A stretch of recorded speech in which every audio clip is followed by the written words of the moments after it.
Why was the bar suddenly so quiet? Sarah Chun hadn't even looked up yet. She'd been sitting alone at the counter in Murphy's bar, a glass of whiskey resting between steady hands, letting the amber liquid catch the glow from the old neon signs. The day had been long. Veterans Day ceremonies always were, but the weight pressing on her chest tonight wasn't from speeches or medals. It was from wearing the navy dress blues again. The fabric felt alien against her skin, as if it belonged to someone she used to know, but no longer was. 3 years out of active duty, and still, the civilian world didn't fit. She could smile when she needed to, nod politely at strangers who thanked her for her service, but it was an act inside. Her mind never stopped scanning, measuring, anticipating. Even now, in a place that smelled of beer and fried food, her eyes had already traced the exits, clocked. The patrons tallied the threats, old habits. They were carved too deep to erase. She'd only come in for one drink before heading back to her empty apartment. That had been the plan. But in places like this, plans had a way of unraveling. The first warning sign was the group of college boys by the pool table. Loud, cocky, and loud again. Fraternity types. Athletic shirts, baseball caps, beer pitchers. They were draining too fast. She tuned them out at first, turning her attention to the far corner where the older vets sat in quiet conversation. Those were her people. The ones who didn't need to prove anything. The ones who carried stories too heavy to tell. But then it came, the voice that cut through the low hum of the room like a blade scraping against metal. "Dude, I'd crush it in the military," one of the boys announced, chest puffed with the kind of certainty only the untested possessed. "Basic training? Please, 2 years of CrossFit. I'd probably teach the drill sergeants a thing or two." His friends howled, slapping him on the back. Sarah took a slow sip of her drink. Not worth it, she told herself. She'd learned the hard way that challenging drunk bravado only made it grow louder. Best to finish the whiskey, leave before things went anywhere. Then his gaze shifted to the corner booth, where Tom Rodriguez sat alone, his prosthetic leg jutting from beneath the table. Tom was a regular, Marine Corps. Kandahar, he'd lost his leg carrying 2 men out of an IED blast. Sarah knew the story because she'd been there, not at the blast, but in the same war. On the same kind of days where survival was just a thin wire between chance and death. "Check out Captain Hook over there." The kid laughed, loud enough for half the bar to hear. "Bet he's milking that disability check for all it's worth. Probably faking half of it anyway." The room stilled. Even the jukebox seemed to dim. Sarah's grip on her glass tightened. That cold, sharp twist in her gut. She knew it well.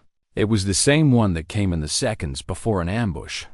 But she didn't move, not yet. The boy kept talking, feeding off the awkward chuckles of his friends. Convenient, right? Lose a leg when the VA benefits kick in.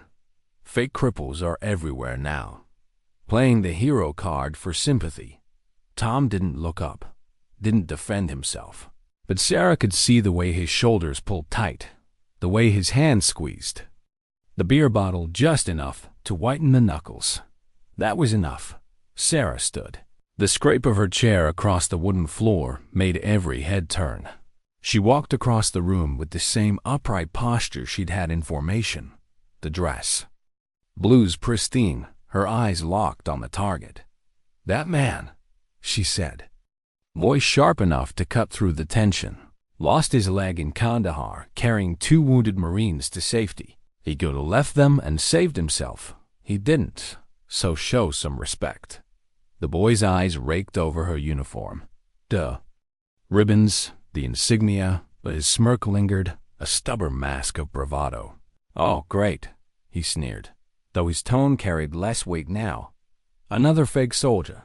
Let me guess. You're a Navy SEAL too?" "Serve with Captain America over there." The words hung there. She could have walked away. She should have walked away. But something in his voice, the casual way he dismissed everything she bled for, cut too deep. "Yeah, she said quietly. I am. It wasn't loud, but it didn't need to be. Phones came out of pockets like drawn weapons. Screens lit up. Cameras pointed. The boy laughed again, but the sound was thinner now. Women can't be SEALs, he said.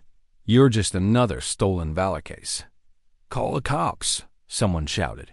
Fake soldier! Another voice joined in. The chant began, small, then swelling. Fake, fake, fake. The mob pressed in, phones raised, catching every angle. The air smelled of sweat and beer and something else, the electricity of cruelty gathering momentum. Sarah's mind went to muscle memory. Assess, identify exits, maintain. Control, but there was no way out this time. Sirens, police pushed through the crowd. Hands on their holsters, the mob parted. She could have resisted. She knew a dozen ways to end it before they even drew their weapons. Instead, she turned. Hands. Behind her back, you have the right to remain silent. The words blurred under the jeers and camera flashes. As they let her out, she caught Tom's eyes. He raised his beer slightly, a quiet salute, meant only for her. The last moment of respect she would see for a long time, the door of the police. Car slammed. The city swallowed her. And Sarah Chun, one of the most lethal operators the Navy had ever trained, became another viral headline. But the tattoo on her wrist, hidden under the sleeve, told a story no one here knew. And in an office in Washington, D.C., an admiral was about to see a news report that would change everything. The holding cell smelled of disinfectant and desperation. Sarah sat on the narrow bench, hands folded in her lap, back straight, as if the concrete walls and flickering fluorescent lights were just another staging area before a mission. She'd been in worse places. Afghanistan had been worse. At least there, the enemy was obvious. Here, the lines were blurred. The danger didn't come from gunfire or shrapnel, but from whispers, headlines, and strangers who wanted her destroyed without. Knowing her name, the cell door clanged open. Detective Maria Santis stepped in. 23 years on the force had etched the kind of lines into her face that only long nights and bad cases could make. She'd expected something simple when the call came in. Another stolen valor clown, probably some middle-aged man living in a fantasy built from war movies and Wikipedia articles. But Sarah wasn't that. The first time Santis had watched the arrest footage, she noticed it. The calm. Most suspects cried or raged when the cuffs went on. Sarah hadn't, even with the crowd screaming at her. She'd stood there as if she were already somewhere else in her mind, somewhere she was weighing options, counting seconds. Now, in person, that composure was sharper, unsettling. Santis sat down across from her. You know why you're here, Miss Chun? Sarah's voice was low. They think I lied. That's not just what they think. That's what they're charging you with. Santis leaned back, crossing her arms.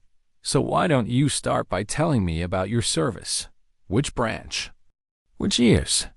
Sarah's eyes didn't waver. Navy, 2009 to 2019. SEAL program. Santis almost laughed, almost. There's no record of any female SEAL named Sarah Chun. Doesn't surprise me. The detective arched an eyebrow. Wise. That? Sarah didn't answer directly. Instead, she spoke as if reciting facts from muscle memory. The temperature of the Pacific during Hell Week, 58 degrees. The way the mud at Coronado tasted like salt and motor oil. The scar on instructor. Kowalski's arm shaped like a crescent moon. The splinters from the log during PT. How they buried under the nails until they throbbed for days. None of it sounded rehearsed. None of it sounded like the bravado of someone bluffing. First deployment? Santis asked, Sarah's eyes unfocused for a moment. Helmand Province, 2018. Disrupt Taliban supply lines along the Pakistani border. Places that don't exist on maps. Doing things that never happened. The words made Santis's skin prickle. This wasn't the language of fakers. This was the cadence of people who had lived in shadows so long that sunlight felt dangerous. Unit designation? I can't tell you that. Can't or won't. Both. What about your CO? Sarah hesitated. Which deployment? Any. A beat of silence. Admiral Morrison, James Calcine Hawk, birthmark on his right shoulder shaped.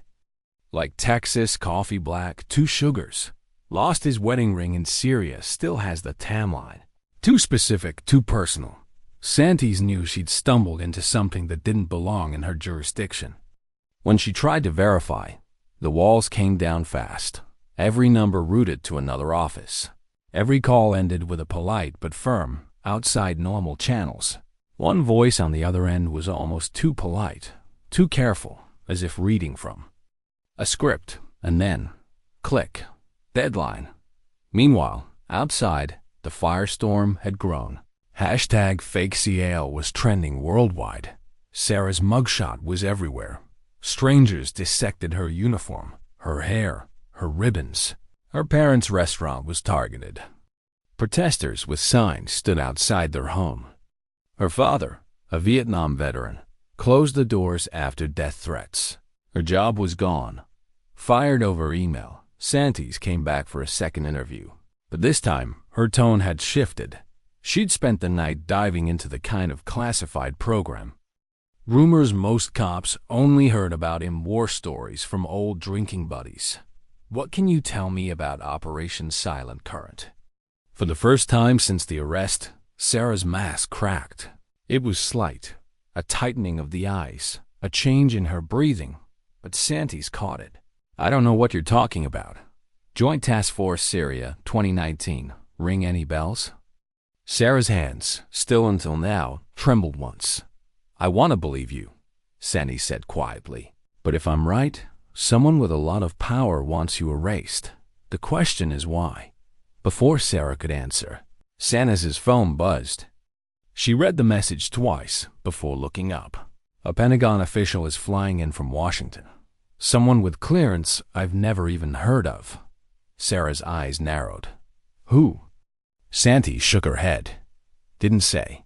In an office thousands of miles away, Admiral James Hawk Morrison was buried in casualty reports when his aide burst in without knocking.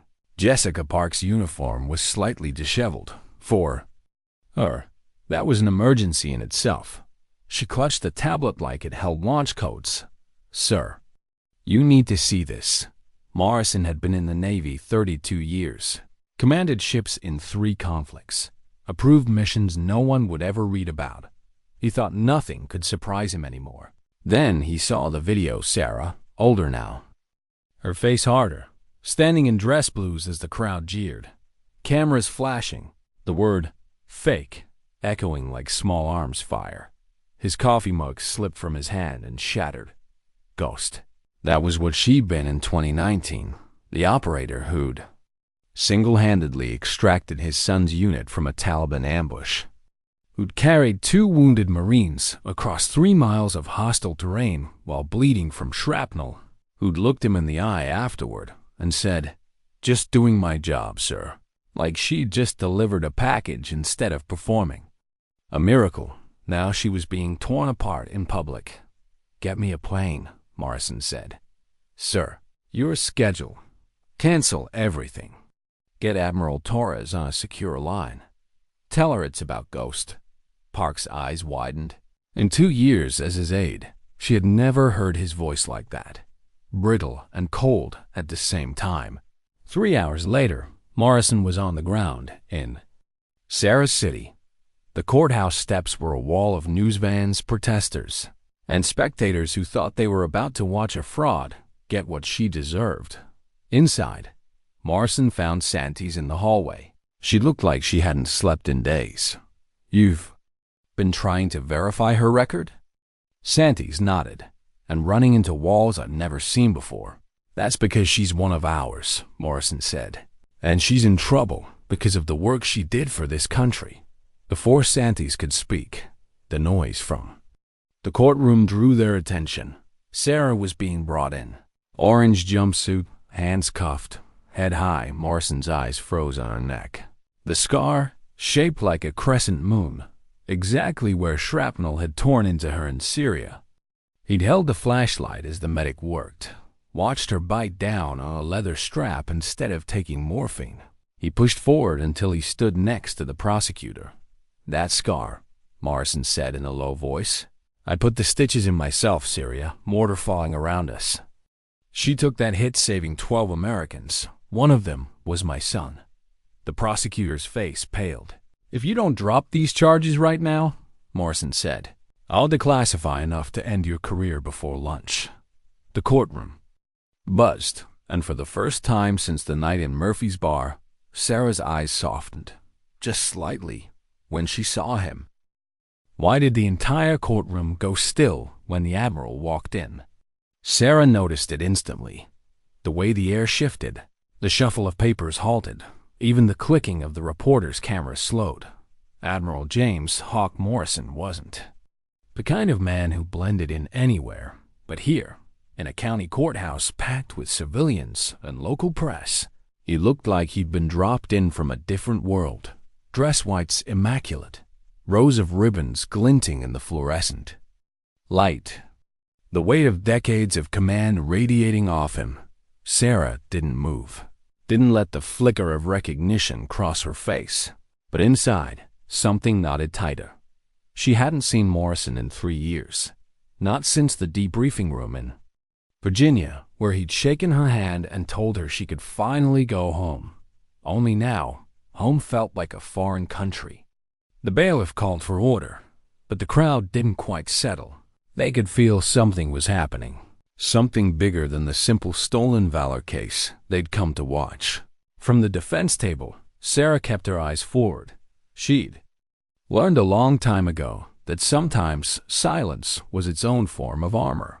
Morrison leaned toward the prosecutor's table. They exchanged words too low for the gallery to hear. But the change was immediate. The prosecutor's face drained of color. He shuffled papers like a man searching for a way out. The judge called the case to order. State versus Sarah Chun. Charges: false claims of military service, impersonation of a decorated Navy SEAL. Your Honor, the prosecutor cut in. The state would like to request a brief recess to review new evidence that has come to light. The murmur rippled again. The judge raised an eyebrow. On what basis? The prosecutor glanced at Morrison, then back at the bench. On the basis that continuing this proceeding without that review would be premature. The recess was granted. The gavel fell. The conference room door shut behind them. Morrison didn't waste time. "She's not a fraud," he said. "She's one of ours, and the only reason her record doesn't show it is because the missions she was on don't officially exist." Santee stood in the corner, arms crossed. "That's exactly what I suspected. The question is, why the secrecy?" "Because if half of what she's done ever went public," Morrison said, "it would compromise operations still active today." Sarah said nothing. She sat at the table, cuffs still on, posture straight.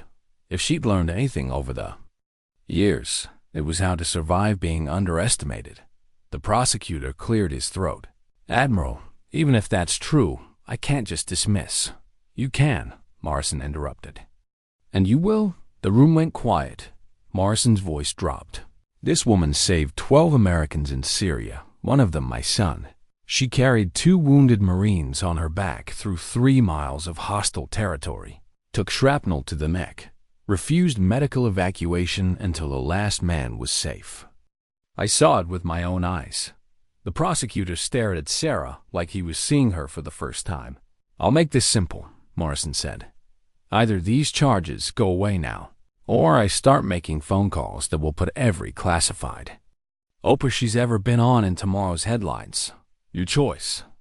The silence stretched. Finally, the prosecutor nodded. Understood. When the hearing reconvened, the atmosphere was different.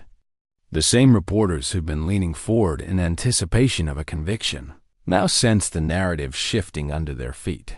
The prosecutor stood.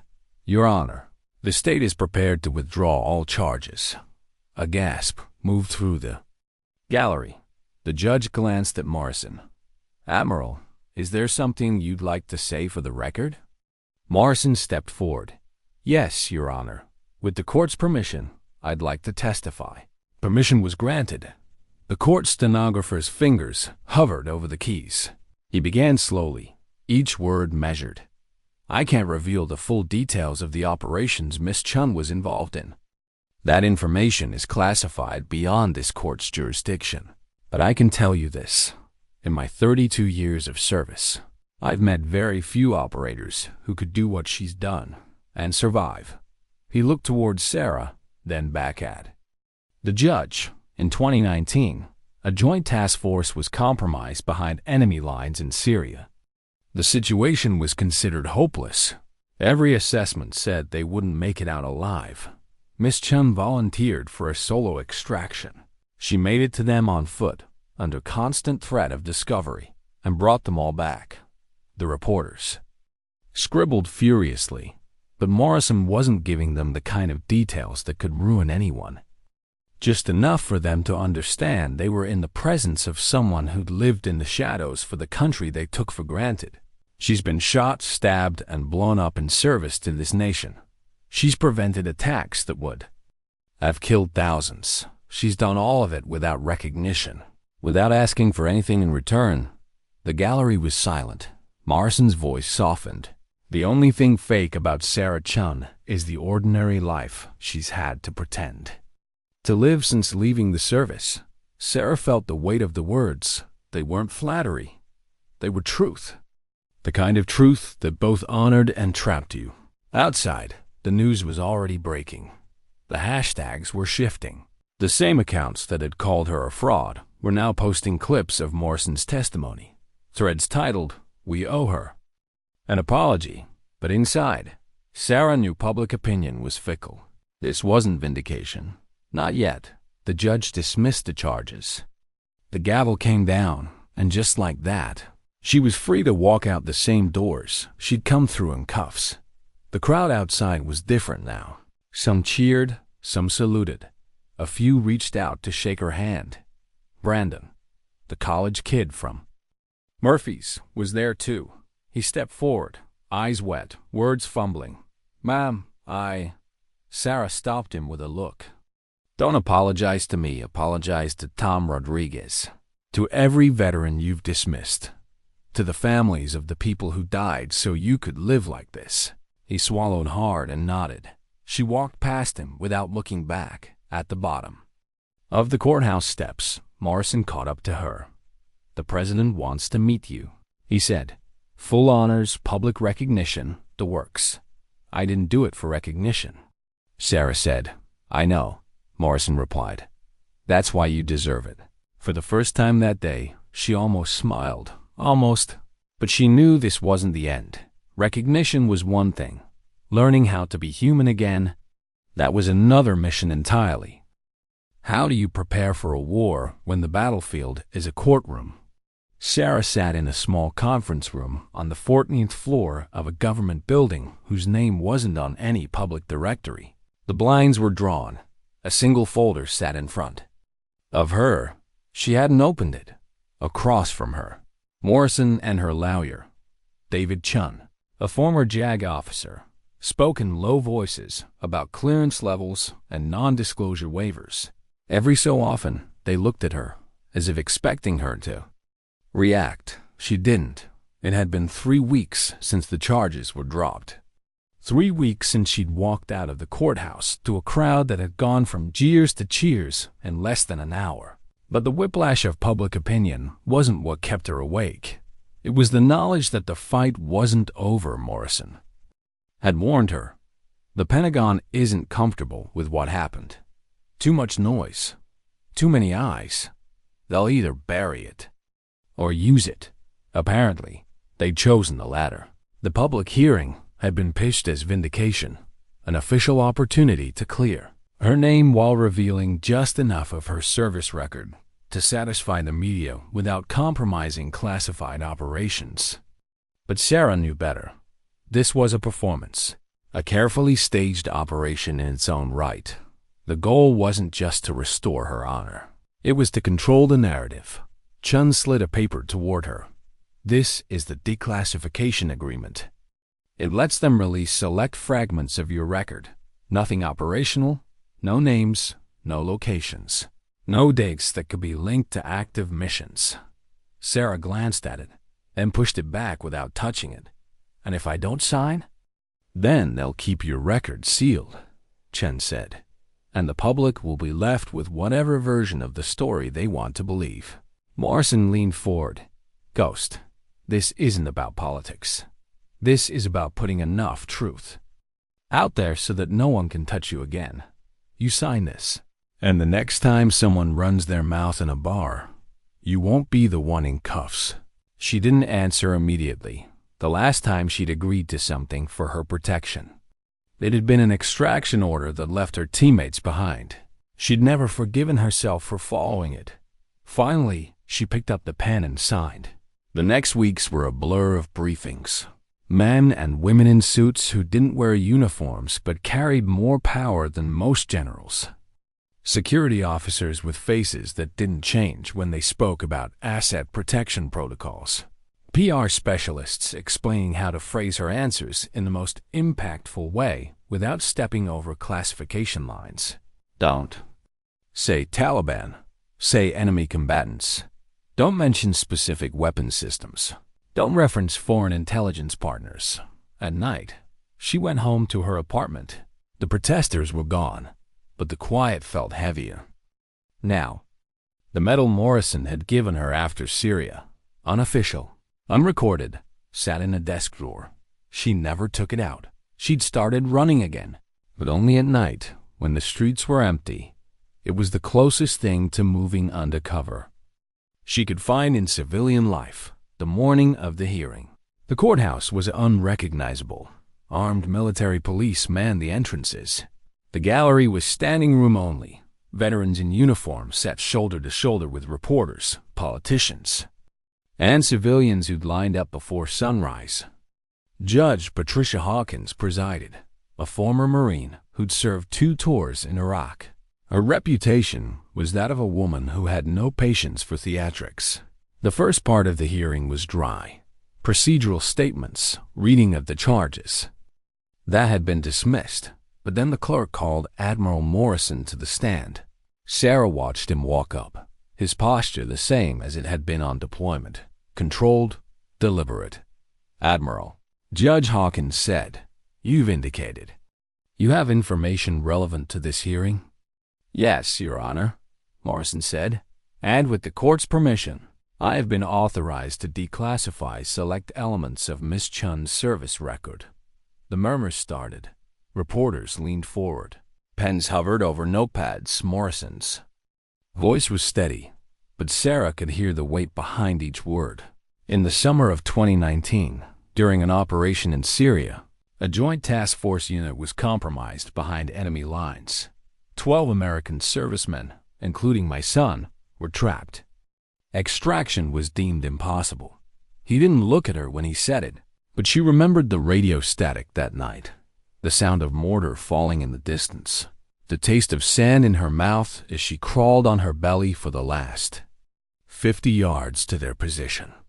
Miss Chun volunteered for a solo infiltration. She traveled 18 miles on foot, reached the unit, and evacuated them to the extraction point under active pursuit.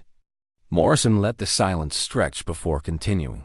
She made 4 trips, 2 Marines on her back, 3 critical casualties dragged on improvised stretchers. On the final trip, she was wounded by mortar shrapnel. The fragment entered her neck, missing her carotid artery by less than an inch.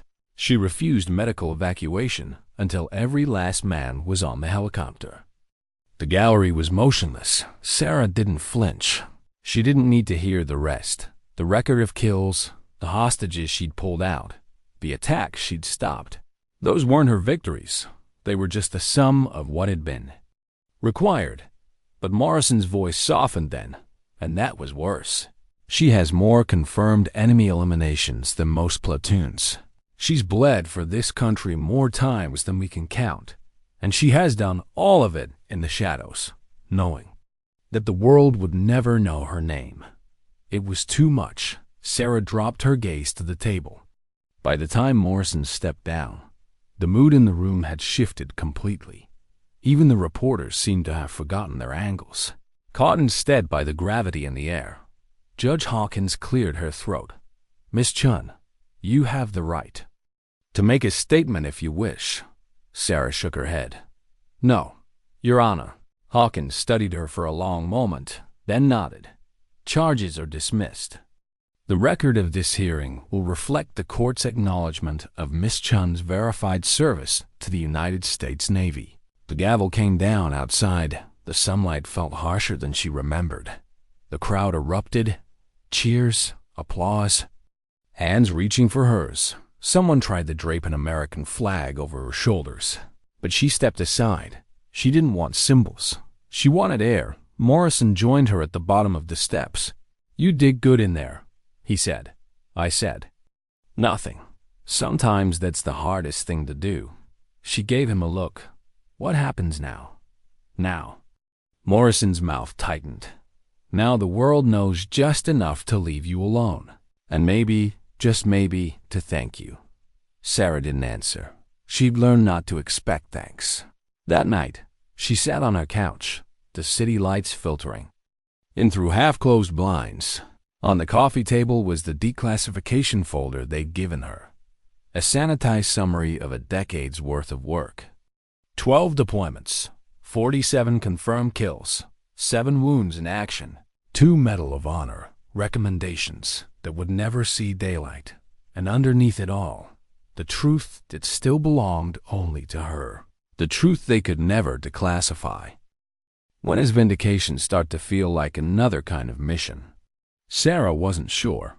3 days after the hearing, she was still waking before dawn, heart pounding, half expecting the sound of boots in the hallway or a voice in her earpiece calling for movement. Instead, there was only the city outside her apartment window. Car horns, the low hum of morning traffic, someone's radio 2 floors down playing an old ballad about a place called home. She didn't quite know where that was anymore. The news cycle had shifted with whiplash speed. Hashtag fake seal had died overnight.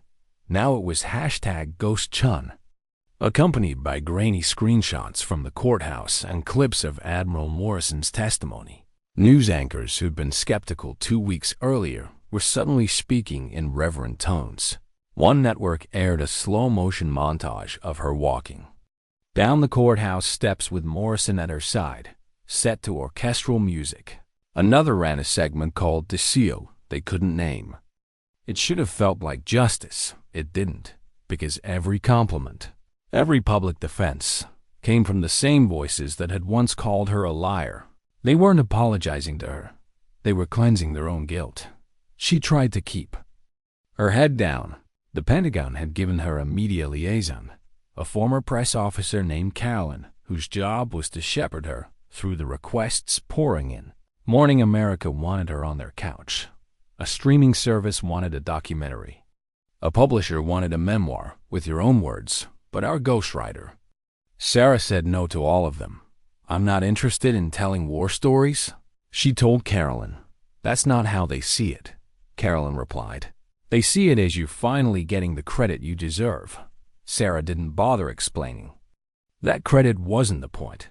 Credit was what you gave someone when you wanted to own part of their story. Morrison called every few days, not with orders. Those days were gone, but with updates. "They're working on a ceremony," he said one morning. "Full honors, White House lawn. The president will be there." "I don't want it."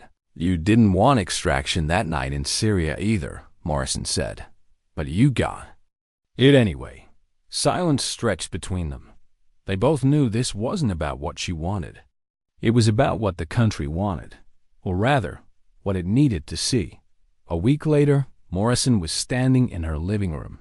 He didn't knock. He never had. He just filled the doorway like a storm cloud in dress blues.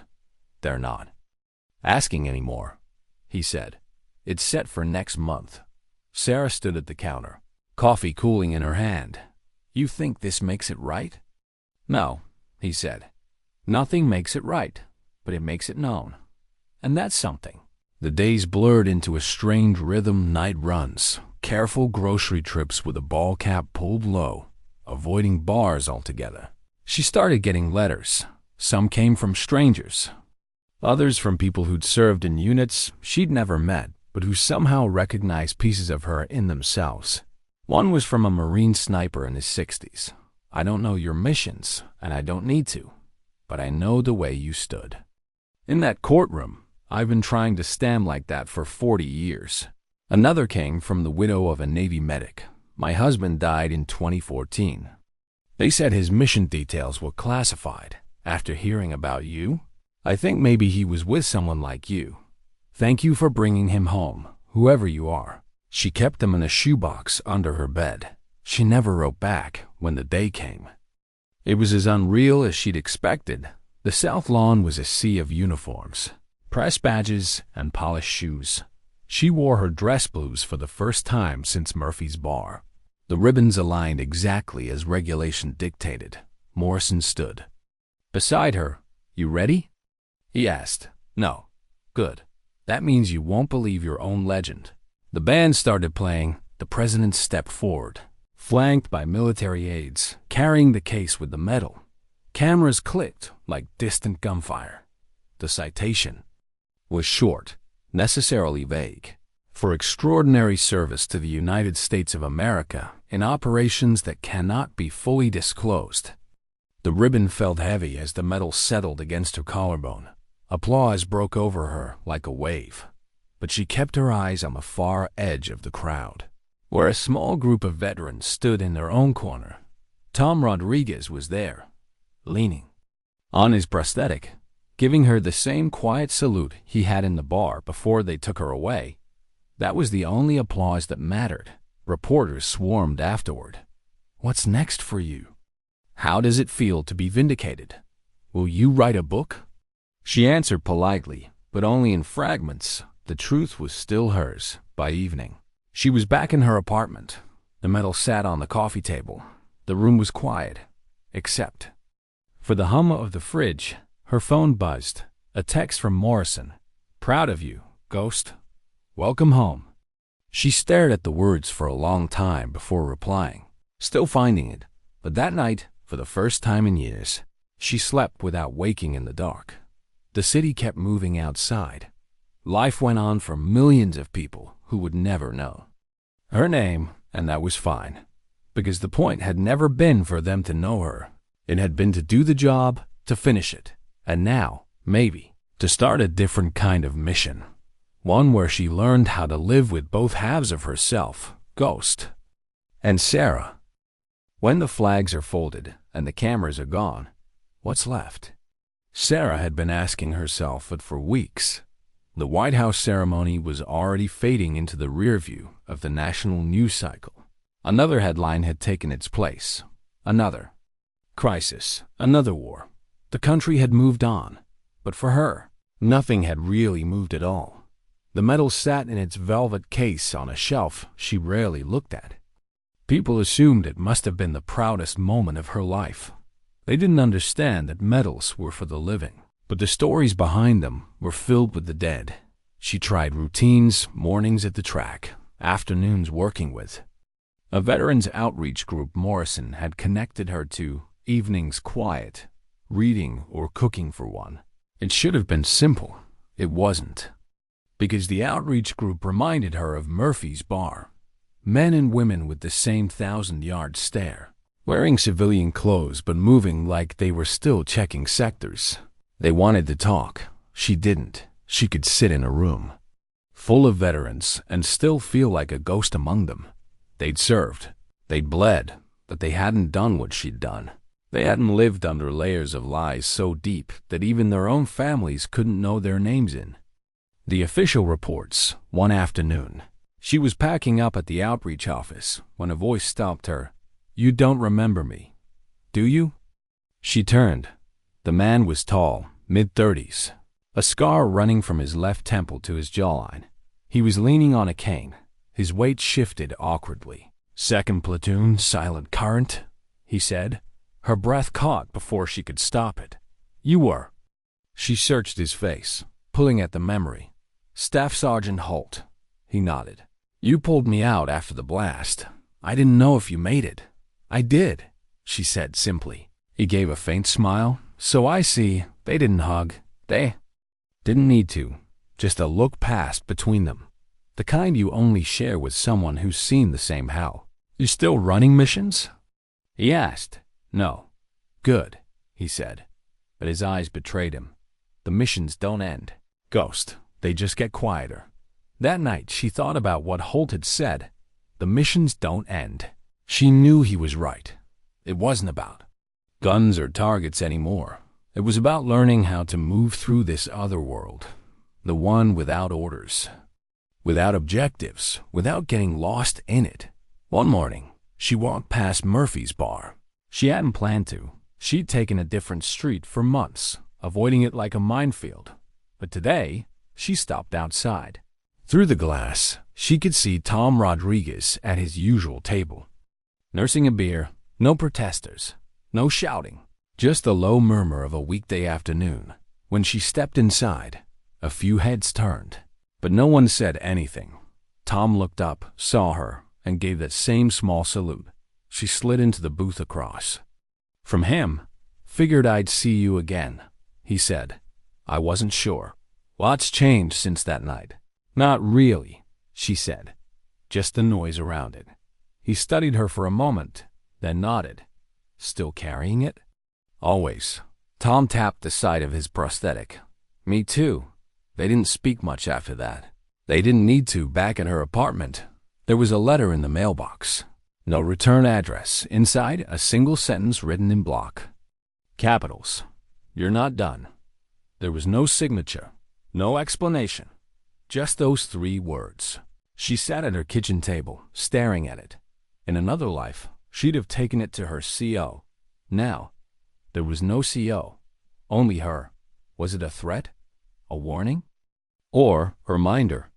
She folded the paper, put it in the same shoebox as the other letters, and slid it back under the bed. But she knew she'd think about it every day. 2 weeks later, Morrison called. I've been asked to consult on a joint task force review.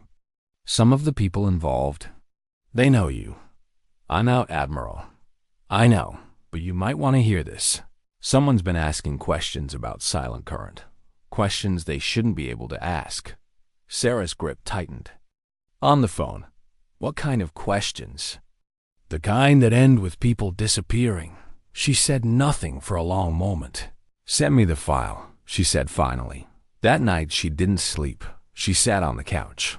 The unopened file on the table in front of her. The truth was, she didn't have to open it to know what was inside. The missions didn't end. Holt had been right. What if leaving the fight doesn't mean the fight leaves you? Sarah stared at the manila folder on her coffee table. It was the same size and color as the hundreds she'd seen in briefing rooms over the years. The kind that carried assignments. No one admitted existed. She hadn't touched one in 3 years. But this one had her name on it. Not in ink, not in print. Just a thin strip of masking tape with 3 words written in block capitals. For Ghost only. Morrison had sent it by courier. No return address, no signature. She didn't have to open it to know it wasn't official. Anything official would have come with layers of seals and clearance tags. This was personal. Still, she let it sit there. Until the sun went down, as if time might make it disappear. It didn't. Finally. She slid a finger under the flap. Inside were photographs, some grainy surveillance shots, a few aerial images, and one face she recognized instantly. A man she'd last seen in a Syrian safe house, back when Silent Current was still running. Hot. His name hadn't been in any debrief. He wasn't listed in the after-action report. But Sarah remembered him, because she'd let him walk away. The next page was a transcript, a partial intercept of a conversation in a language she knew too well. Her eyes caught on a phrase, underlined in red ink. She's still alive. They weren't talking about him, they were talking about her.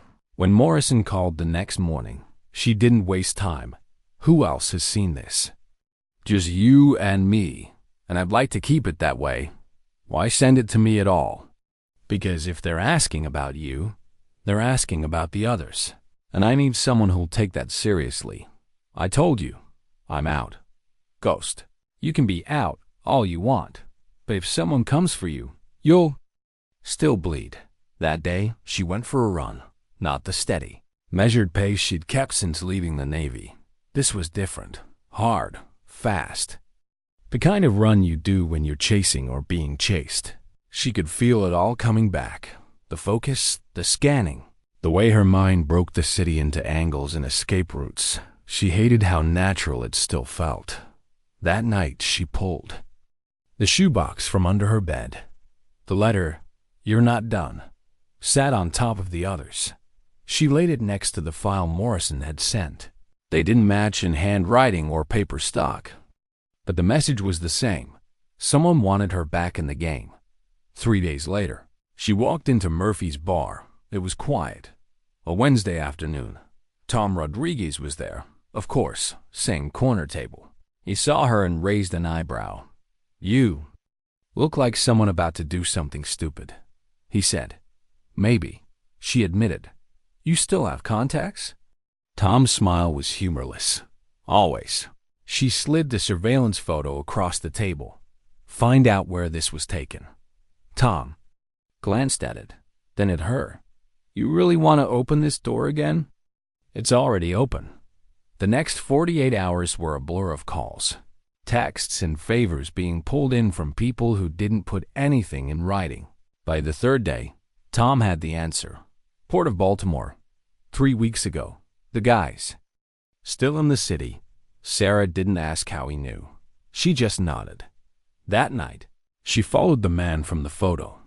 He moved like someone who didn't think he was being watched. That made him sloppy. She tailed him for 4 blocks before he ducked into a narrow alley. She followed. "Ghost," he said without turning around. Her hand twitched toward the knife she wasn't carrying. "You've been asking about me." He turned then, and in the dim light she saw the same thin scar along his jawline she remembered from Syria.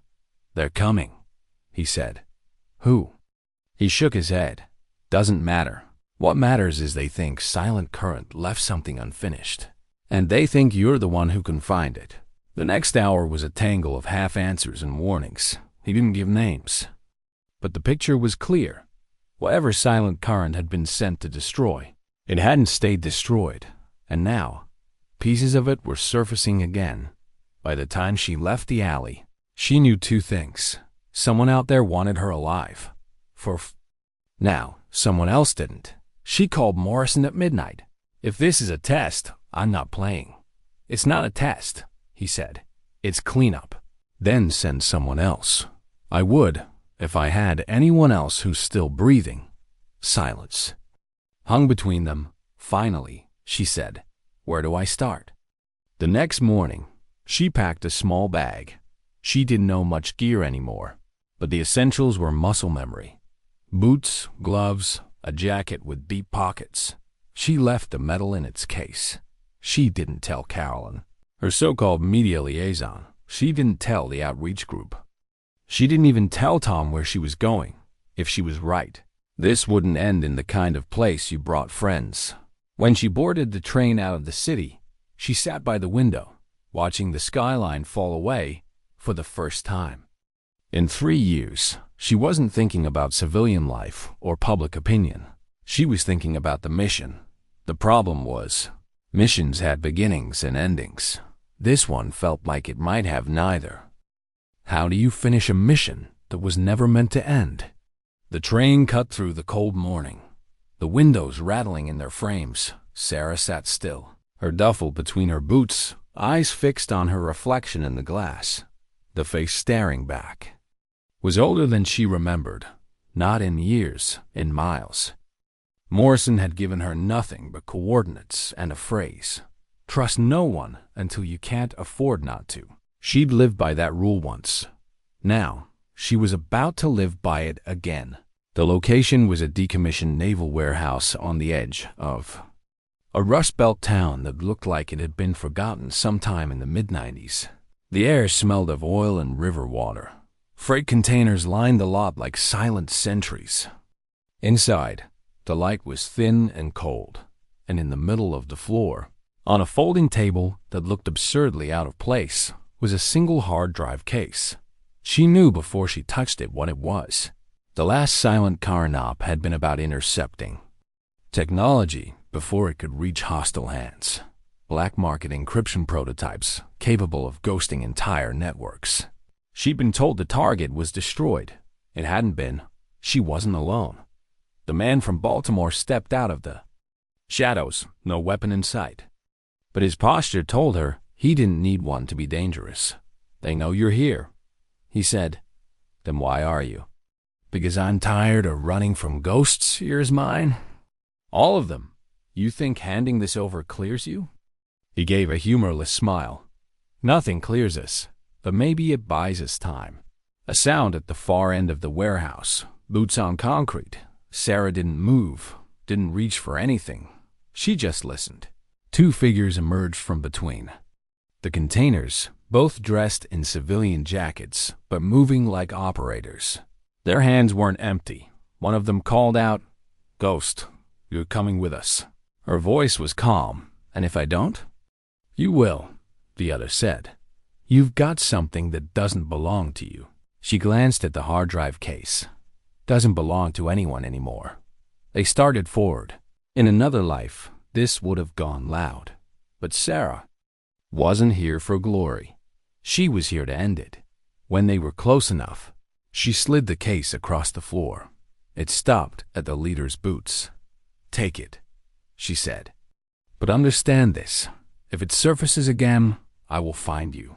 He bent, picked up the case, studied her for a long moment, and nodded once. Then they turned and walked back the way they'd come. The man from Baltimore exhaled. "You just gave it away." "I gave it a burial," she said. "One they can carry on their conscience instead of mine." "You think that works?" "No," she said.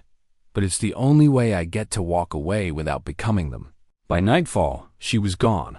She didn't take the train back. Too many eyes.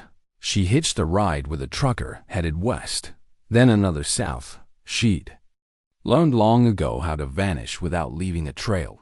When she finally stepped back into her apartment 2 days later, it was as if nothing had happened. The medal was still on the shelf. The shoebox was still under the bed. She sat on the couch, the city humming beyond the windows, and let herself breathe. Morrison called that evening. "It's done? It's gone. You trust them to keep it that way?" "No," she said, "but I trust myself not to care anymore." There was a pause on the line. "That's not nothing, Ghost." In the weeks that followed, she went back to the outreach group. She kept her runs. She even started meeting Tom for coffee on Sundays, their conversations meandering between nothing and everything. The file, the drive, the shadows, they didn't vanish. But they didn't own her anymore. One night, leaving the outreach office, she saw Holt again. He didn't say anything at first, just stood there with that same crooked stance. Cane in hand. "Guess you were right," she said. "The missions don't end." He smiled faintly. "No, but sometimes they change shape. Back home." She opened the window and let the cold air in. She thought about the people who'd never been named. The things that could never be told, the lives measured in fragments and half-truths. She thought about the night in Murphy's bar, the jeers, the cuffs, and how that moment had nearly defined her in the public eye. But it hadn't. It had only reminded her of something she'd nearly forgotten. That the truest work wasn't about being seen. It was about showing up, finishing, walking away when it was done, in the quiet. She could almost hear Morrison's voice from years ago in that Syrian schoolhouse. After the extraction, "You can go home now." She believed him then. She knew better now. Home wasn't the place. It was the rare moment when you could stand still, breathe, and know you'd done what needed doing, even if no one else would ever understand how. Sometimes dignity doesn't speak.